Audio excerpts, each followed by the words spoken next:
ಮಂಡ್ಯ ರಾಜ್ಯದ ಎಲ್ಲ ಜಿಲ್ಲಾ ಕೇಂದ್ರಗಳಲ್ಲಿ ಬ್ಯಾಡ್ಮಿಂಟನ್ ಕ್ರೀಡಾ ಕೇಂದ್ರ ಸ್ಥಾಪನೆಗೆ ರಾಜ್ಯ ಸರ್ಕಾರವು 5 ರಿಂದ 10 ಎಕರೆ ಭೂಮಿ ನೀಡಲು ಮುಂದಾಗಬೇಕು ಎಂದು ಚಲನಚಿತ್ರ ನಟ ಮಾಜಿ ಸಚಿವ ಕರ್ನಾಟಕ ಬ್ಯಾಡ್ಮಿಂಟನ್ ಅಸೋಸಿಯೇಷನ್ನ ಅಧ್ಯಕ್ಷ ಕುಮಾರ್ ಬಂಗಾರಪ್ಪ ತಿಳಿಸಿದರು.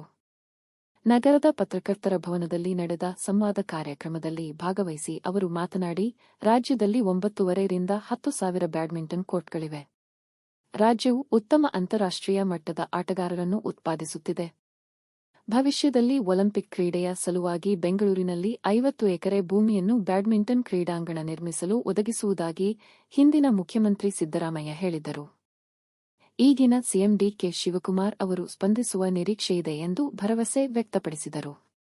should come up with their own shuttle and shuttle rackets. So ಇದನ್ನ ಗವರ್ಮೆಂಟ್ ಆಫ್ ಇಂಡಿಯಾ ಜೊತೆಗೆ ಪ್ರೈವೇಟ್ ಆಂಟ್ರಪ್ರಿನರ್ಸ್ ಜೊತೆಗೆ badminton association of India and Karnataka badminton association ಇವಾಗ ಮಾತುಕತೆ ನಡೀತಾ ಇದೆ.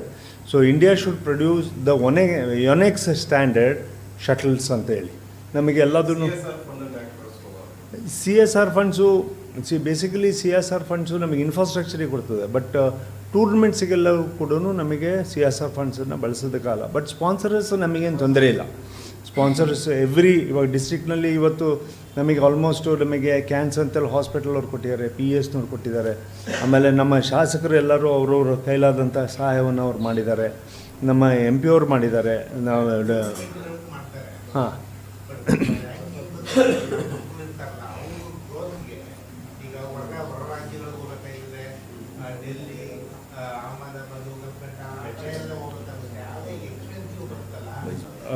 ಸಂಪರ್ಕದಲ್ಲಿ ಬಂದಂಥ ಸಂದರ್ಭದಲ್ಲಿ ಬಿಕಾಸ್ ಬ್ಯಾಡ್ಮಿಂಟನ್ ನಮ್ಮ ಅಸೋಸಿಯೇಷನಿಂದ ನಾವು ಏನಾದ್ರು ಕಳಿಸೋದಾದರೆ we take up the formalities also. ನಮ್ಮ ಕಡೆಯಿಂದ ಸಪೋರ್ಟ್ ಮಾಡ್ತಕ್ಕಂಥದ್ದನ್ನ ನಾವು ಮಾಡ್ತೀವಿ.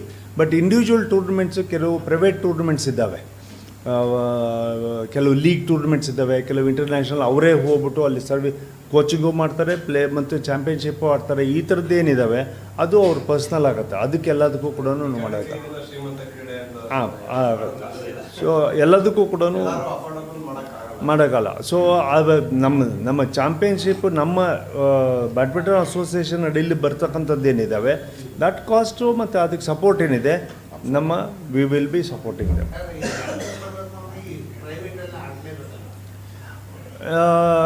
ರ್ಯಾಂಕಿಂಗ್ ಎಲ್ಲ ಬರಬೇಕು ಅಂದರೆ ನಮಗೆ ಟೂರ್ನಮೆಂಟ್ಸು ಬ್ಯಾಡ್ಮಿಂಟನ್ ಅಸೋಸಿಯೇಷನ್ ಆಫ್ ಇಂಡಿಯಾದವರು ನಮಗೆ ಡೆಪ್ಯೂಟ್ ಮಾಡ್ತಾರೆ, ಅದನ್ನು ಅಲೋಕೇಟ್ ಮಾಡ್ತಾರೆ.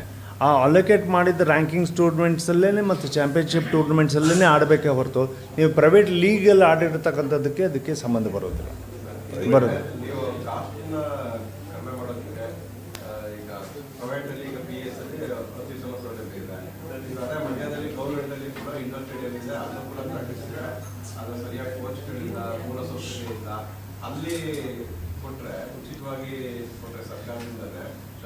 ಆಲ್ಮೋಸ್ಟ್ ಆಲ್ ದ ಗೌರ್ಮೆಂಟ್ ಸ್ಟೇಡಿಯಮ್ಸಲ್ಲಿ DC ಅವರೇ ಅದಕ್ಕೆ ಹೆಡ್ ಇರ್ತಾರೆ. ಆದರೆ AD of the sports and ಇವರು ಇದ್ದಾರೆ. ಸೊ ಇವಾಗ ಬೆಳಗಾಂನಲ್ಲಿ ನಮಗೆ ಸ್ಟೇಡಿಯಂನ DC ಅವರೇ ಕಮಿಟಿ ಇದೆ. ಬೆಳಗಾಂ ಬ್ಯಾಡ್ಮಿಂಟನ್ ಅಸೋಸಿಯೇಷನ್ ಹೆಡ್ ಇರ್ತಕ್ಕಂಥವ್ರು DCನೇ ಹೆಡ್. ಬಿಜಾಪುರದಲ್ಲಿ ಇವಾಗ ಮೊನ್ನೆ ಒಂದು ಕಂಡಕ್ಟ್ ಮಾಡಿದ್ವಿ, ಸ್ಟೇಡಿಯಂನ ನಮಗೆ ಕರ್ನಾಟಕ ಬ್ಯಾಡ್ಮಿಂಟನ್ ಅಸೋಸಿಯೇಷನ್ಗೆ ಹ್ಯಾಂಡ್ ಓವರ್ ಮಾಡಿದರು. ಅಲ್ಲೂ ಕೂಡ DCನೇ ಹೆಡ್ ಇರ್ತಾರೆ. If DC of Mandya is taking that format ಅಂದರೆ we will support from the badminton ಅಸೋಸಿಯೇಷನ್ನಿಂದ we will send everything.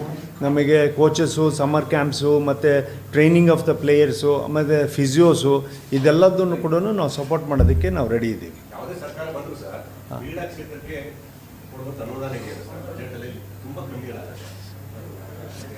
Basically ಅದೊಂದು ಸ್ವಲ್ಪ ಪ್ರಾಬ್ಲಮ್ ಇತ್ತು. ಗೌರ್ಮೆಂಟ್ ಆಫ್ ಇಂಡಿಯಾ ಇವಾಗ ಸ್ಪೋರ್ಟ್ಸ್ ಪಾಲಿಸಿ ಮಾಡಿದೆ. ಅಂದರೆ ಮುಂಚೆ ಇಲ್ಲಿವರೆಗೂ ಏನು ಅಂದರೆ ಒಂದು ಸ್ವಲ್ಪ ಪೊಲಿಟಿಕಲ್ ಇನ್ಫ್ಲುಯೆನ್ಸ್ ಇರೋರು, ದುಡ್ಡಿದ್ದವರು ಅಂಥವ್ರು ಮಾತ್ರ ಸ್ಪೋರ್ಟ್ಸನ್ನು ಸಪೋರ್ಟ್ ಮಾಡಬೇಕು ಅನ್ನೋದಿತ್ತು. ಇವಾಗ ಕಮಿಟೀಸಲ್ಲೂ ಕೂಡ ಅಂಥವ್ರೆ ಆಗ್ತಾಯಿದ್ರು. ಇವಾಗ ಗೌರ್ಮೆಂಟ್ ಆಫ್ ಇಂಡಿಯಾ ಒಂದು ಪಾಲಿಸಿ ಮಾಡಿದೆ. December 31st is the last to bring the sports code ಅಂಥೇಳಿ ಆಲ್ ದ ಸ್ಪೋರ್ಟ್ಸ್ ಫೆಡರೇಷನ್ಸ್, ಅದು ವಾಲಿಬಾಲ್ ಇರ್ಬೋದು, ಸ್ವಿಮ್ಮಿಂಗ್ ಇರ್ಬೋದು, ಆರ್ಚರಿ ಇರ್ಬೋದು, ಬ್ಯಾಡ್ಮಿಂಟನ್ ಇರ್ಬೋದು, ಲಾನ್ ಟೆನಿಸ್ ಎಲ್ಲರಿಗೂ ಕೂಡ ಸರಿಸಮಾನವಾಗಿ ಒಂದು ಪ್ಯಾಟರ್ನ್ ಮಾಡಿ ಥ್ರೂಔಟ್ ಇಂಡಿಯಾ ಕೊಟ್ಟಿದೆ. ಸೊ ಮುಂಚೆ ಎಲ್ಲ 19 ಜನ ಇದ್ದರಿಂದ 19 ಜನನೂ ಪ್ಲೇಯರ್ಸ್ ಆಗಿ ಇರಬೇಕಾಗಿರ್ತಕ್ಕಂಥ ಅವಶ್ಯಕತೆ ಇಲ್ಲ. ಇವಾಗ ಎವ್ರಿ ಎಕ್ಸಿಕ್ಯೂಟಿವ್ ಕಮಿಟೀಸ್ ಏನಿದೆ ಅದರಲ್ಲಿ 5 ಜನ ಕಂಪಲ್ಸರಿಯಾಗಿ ಆ್ಯಕ್ಟಿವ್ ಸ್ಪೋರ್ಟ್ಸ್ಮೆನ್ಸ್ ಇರಲೇಬೇಕು. ವಿಮೆನ್ ಇರಲೇಬೇಕು. ಮತ್ತು ಯಾರೇ ಪಾಲಿಟಿಷಿಯನ್ಸ್ ಇರ್ಬೋದು ಅಥವಾ ಪ್ರೈವೇಟ್ ಆಂಟ್ರಪ್ರಿನರ್ಸ್ ಇರ್ಬೋದು, ಅವರಿಗೆ ಇಷ್ಟೇ ಅಂತ ಹೇಳಿಬಿಟ್ಟು ಡೆಸಿಗ್ನೇಟ್ ಮಾಡಿಬಿಟ್ಟಿದ್ದಾರೆ. ಸೊ ಹಾಗಾಗಿ ಈ ಬರೋ ಡಿಸೆಂಬರಿಂದ entire sports activities, sports federations and formation of the association will be totally changed into the pattern of the sports format ಅಲ್ಲಿ ಇರ್ತದೆ. and no politics and no caste, no creed will be involved in it. ಅದೇ ಇವನ್ ಹೇಳಿದ್ದದೆ, sports ಕ್ರೀಡಾ ನೀತಿನೇ ನಾನು sports ಕೋಡನ್ನ ಬಗ್ಗೆ ಮಾತನಾಡಿದ್ದು. ಅದು ಒಂದು ಸ್ವಲ್ಪ ಲ್ಯಾಕ್ರೋನಸ್ ಇರ್ಬೋದು, ಬಟ್ ಇಲ್ಲಿವರೆಗೂ ಅಲ್ಲಿ ಸ್ಪೋರ್ಟ್ಸ್ನವ್ರ ಪರ್ಸ್ನಾಲಿಟೀಸೇ ಜಾಸ್ತಿ ಅಲ್ಲಿ ಹಾಕಿರೋದ್ರಿಂದ I think positively sports develop ಆಗುತ್ತೆ ಅನ್ನೋ ವಿಶ್ವಾಸ ನನಗಿದೆ.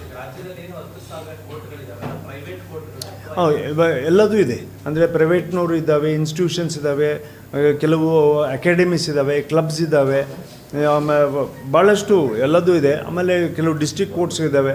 ಎಲ್ಲರೂ ಕೂಡ ಯಾರೇ ಬ್ಯಾಡ್ಮಿಂಟನನ್ನು ನೀವು ರ್ಯಾಂಕಿಂಗ್ನಲ್ಲಿ championship they have to go through the Karnataka badminton association ಮುಖೇನ ಮತ್ತು ಡಿಸ್ಟ್ರಿಕ್ಟ್ ಬ್ಯಾಡ್ಮಿಂಟನ್ ಅಸೋಸಿಯೇಷನ್ ಮುಖೇನನೇ ಹೋಗಬೇಕಾಗತ್ತೆ.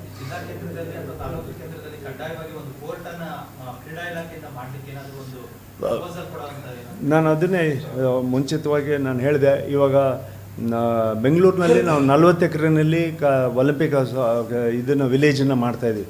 ಸೊ ಸೇಮ್ ಫಾರ್ಮೆಟ್ ಕನ್ಸೈಸಲ್ಲಿ 5ರಿಂದ 10 ಎಕರೆನ ಸಿಟಿ ಒಳಗೆ ಕೊಡಬೇಕು ಅಂತೇಳಿ ನಾವು ಅಪೇಕ್ಷೆ ಪಡ್ತಾ ಇಲ್ಲ. ಯಾಕಂದರೆ ಇಂದ ಕೋರ್ಸ್ ಆಫ್ ಅನ್ನೋದು 10 ವರ್ಷ 20 ವರ್ಷಕ್ಕೆ ಆಮೇಲೆ ಎಲ್ಲರೂ ಬರೋರೆಲ್ಲರೂ ವೆಹಿಕಲಲ್ಲೇ ಬರ್ತಾರೆ. ಯಾರೂ ಕೂಡ ನಡ್ಕೊಂಬಂದು ಅಥವಾ ಪಬ್ಲಿಕ್ ಟ್ರಾನ್ಸ್ಪೋರ್ಟಲ್ಲಿ ಅದೊಂದು ಸ್ವಲ್ಪ ಕನೆಕ್ಟಿವಿಟಿ ಕೊಟ್ಟರೆ ನಮಗೆ ಈ 5-10 ಎಕರೆನಲ್ಲೇ ಸ್ಪೋರ್ಟ್ಸ್ ಹಾಕಿರೋಕ್ಕೆ parking is a very important formal ಇವತ್ತು. ಮತ್ತು ಇದಕ್ಕೆ ತಕ್ಕಂತೆ ಬ್ಯಾಡ್ಮಿಂಟನ್ ಅಂದರೆ ಓನ್ಲಿ ಬ್ಯಾಡ್ಮಿಂಟನ್ ಕೋರ್ಟ್ ಇಡೋಕ್ಕಾಗೋದಿಲ್ಲ. ಸಿಸ್ಟರ್ ಕನ್ಸರ್ನ್ ಸ್ಪೋರ್ಟ್ಸ್ ಏನಿದೆ, ಒಂದು ಸಣ್ಣದೊಂದು 200 ಮೀಟರ್ಸ್ ಕ್ರೀಡಾಂಗಣ ಬೇಕು, ಮತ್ತು ಸ್ವಿಮ್ಮಿಂಗ್ ಪೂಲ್ ಬೇಕು, ಮತ್ತು ಜಿಮ್ ಬೇಕು, ಆಮೇಲೆ ಫಿಸಿಯೋ ಬೇಕು, ಮತ್ತು rest of the table tennis ಅಥವಾ other activities of the sports ಕೂಡ ಅಲ್ಲಿ ಇರಬೇಕು ಅಂತ ಹೇಳ್ಬಿಟ್ಟು 5ರಿಂದ 10 ಎಕರೆ ಕೊಟ್ಟಿದ್ದೀವಿ. ಕೆಲವು ಡಿಸ್ಟ್ರಿಕ್ಟ್ಸ್ನಲ್ಲಿ ಡಿಸಿಗಳು ಅದನ್ನು ಐಡೆಂಟಿಫೈ ಮಾಡಿಕೊಟ್ಟಿದ್ದಾರೆ. ಇವಾಗ ರಾಯಚೂರು, ಯಾದಗಿರಿ ಮತ್ತು ಬಿಜಾಪುರ ಈ ಥರ ಎಲ್ಲ ಐಡೆಂಟಿಫೈ ಮಾಡಿಕೊಟ್ಟಿದ್ದಾರೆ ಜಾಗ ಎಲ್ಲ. ಸೊ ಆಯಾ ಈ ಜಾಗದಲ್ಲಿ ಮೊನ್ನೆ DC ಅವ್ರು ಬಂದಾಗ, ಶ್ರೀಯುತ ಕುಮಾರ್ ಅವರು ಬಂದಾಗ ನಾನು ಹಿಂಗೆ ಹೇಳಿದೆ. ಅದಕ್ಕೆ ಕುಮಾರಸ್ವಾಮಿ ಅವ್ರಿಗೂ ಹೇಳಿದೆ ಹಿಂಗೆ ಅಂತೇಳಿ, ಖೇಲೋ ಇಂಡಿಯಾದಲ್ಲಿ ನಮ್ಮ ಹತ್ರ ಒಂದು ಸ್ವಲ್ಪ ದುಡ್ಡಿದೆ, ನೀವು ಜಾಗನ ಐಡೆಂಟಿಫೈ ಮಾಡಿ ನಾನು ಮಂಡ್ಯದಲ್ಲಿ ನಾನು ಇಮಿಡಿಯೇಟಾಗಿ ಮಾಡಿಸ್ಕೊಡ್ತೀನಿ ಅಂತೇಳಿ ಅವರು ಕೂಡ ಅವತ್ತು ಮಾತು ಕೊಟ್ಟಿದ್ದಾರೆ. ಕುಮಾರ್ ಅವ್ರಿಗೂ ನಾನು ರಿಕ್ವೆಸ್ಟ್ ಮಾಡ್ಕೊಂಡು, ಇನ್ನೊಂದು ಸ್ವಲ್ಪ ಹತ್ತಿರ ಸಿಗೋದಿಲ್ಲ ಸರ್, ದೂರ ಆಗ್ಬೋದು ಅಂದರು. ನಾಳೆ ದೂರದ ಪ್ರಶ್ನೆನೇ ಯೋಚನೆ ಮಾಡಬೇಡಿ, ಇವತ್ತು ಕೊಡಿ, ನಾಳೆಗೆ ಅದು ದೊಡ್ಡ ಇನ್ಸ್ಟಿಟ್ಯೂಟ್ ಆಗುತ್ತೆ ಅಂತ ಹೇಳಿದ್ದೀನಿ, ಮಾಡಿಕೊಡ್ತೀನಿ ಅಂತ ಹೇಳಿ.